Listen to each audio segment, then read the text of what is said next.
What's up, everybody? It's the Archaic Eagle here today, and I'm back with a video that's a little bit different than what I normally do. So, if you've been around the channel for a while, you know that most of my videos tend to focus on actual gameplay, but sometimes I do like to break away from that, and I like to look at different facts and different interesting things about different games. And one of the game series that is near and dear to my heart, it's one of the longest series that I've played throughout my time as a gamer, is the Pokemon franchise. Now, unless you've been living under a rock somewhere, or unless you've just really not been paying attention to gaming in, let's just say the last 25 years or so, then you may not realize how big the Pokemon franchise is. It's a media juggernaut. It spans well over 20 years, dozens of mainline series games, dozens of spin-off games, literal thousands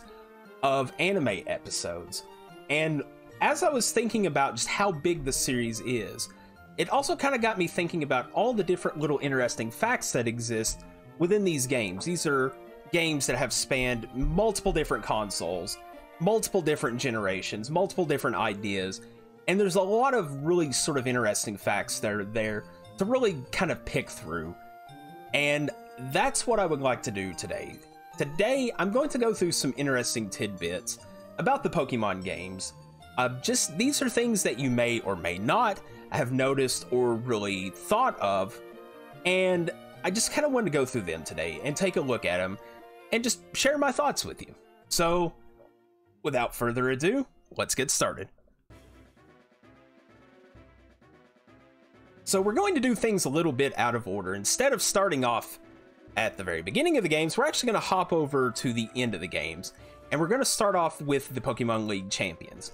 Now, the champions of the different regions serve as the final test for any would-be Pokemon master, and there are several interesting facts about these different league leaders. Now, as of the day that this video is being recorded, there have been nearly double the number of guys who have served as champion as girls.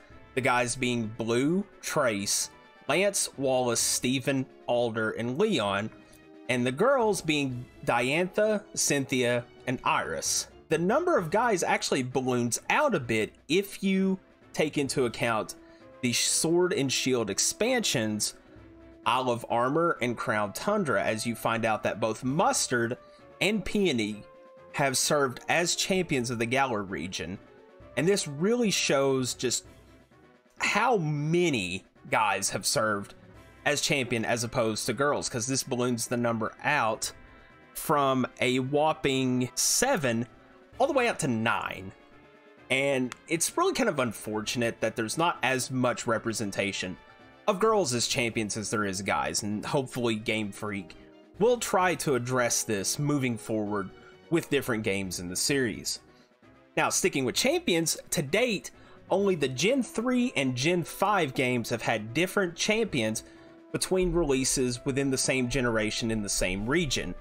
In Ruby and Sapphire, the champion is Steven, while Wallace actually takes over for Steven in Emerald.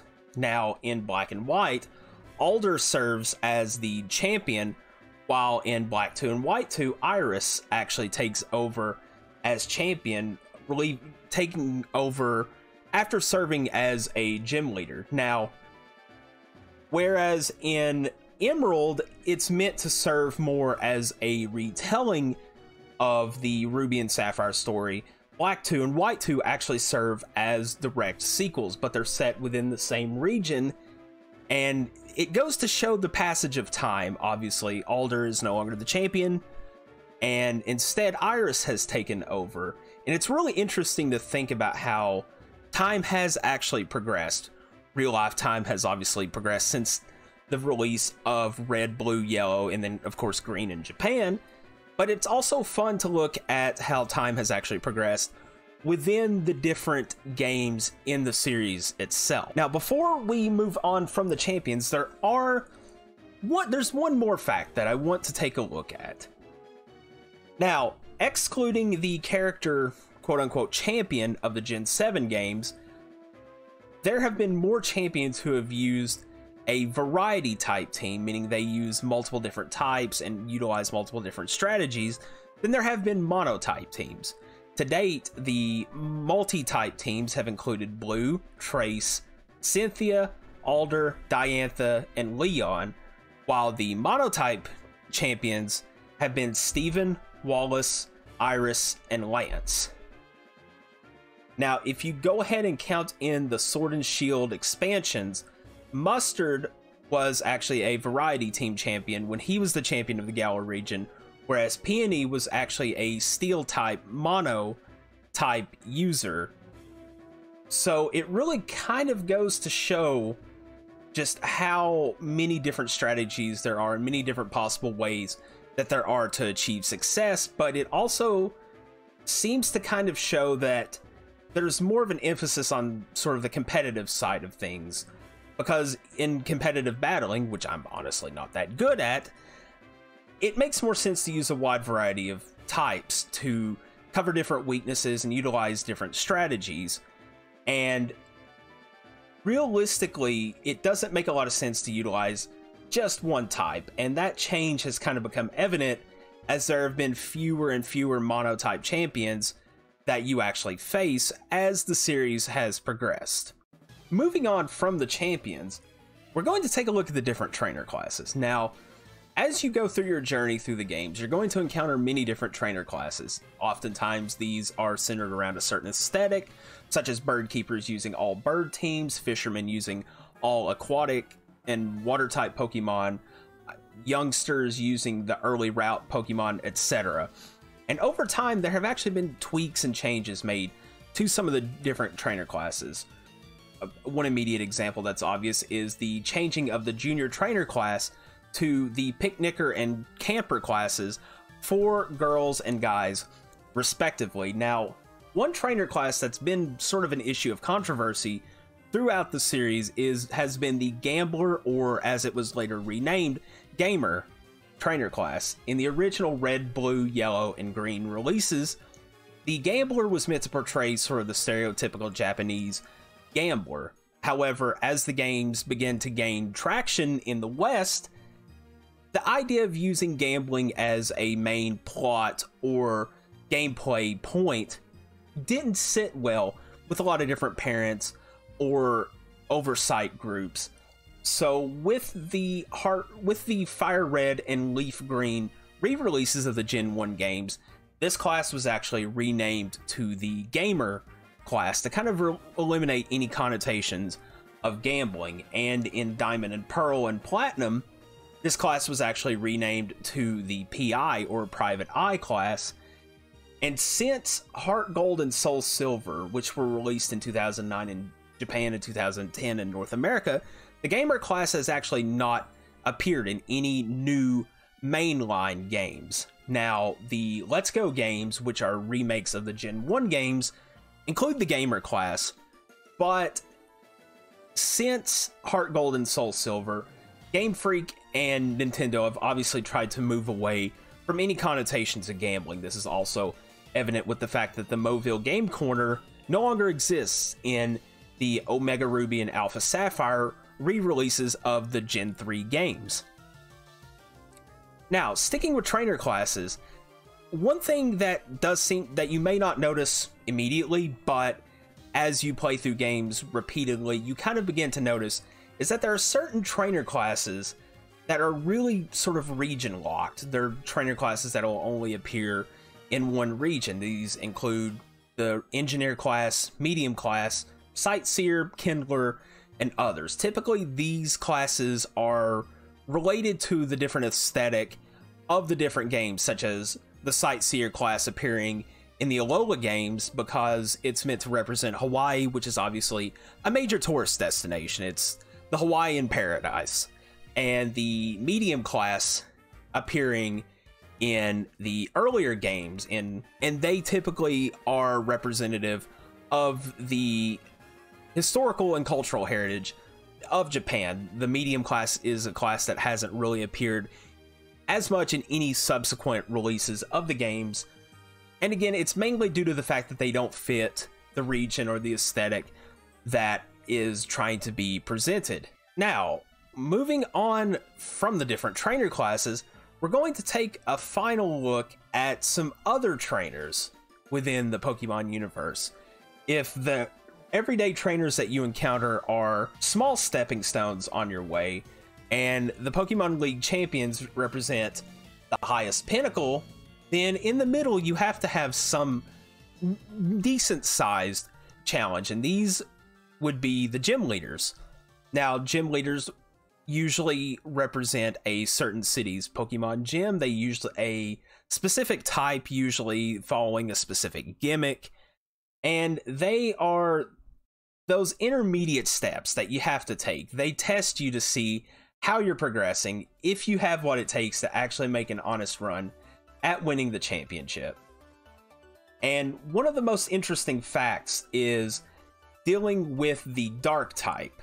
Now, the Dark type was introduced in Generation 2, however, it was all the way out to Generation 8 before a gym would feature a Dark type leader.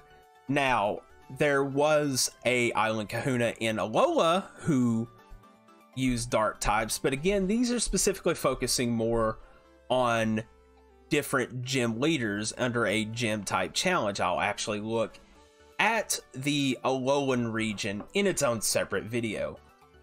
And to date, Piers from Pokemon Sword and Shield is the only Dark type gym leader. Now, one interesting note about the Dark type is it's actually referred to as the evil type in Japanese. That's the more or less direct translation of its name.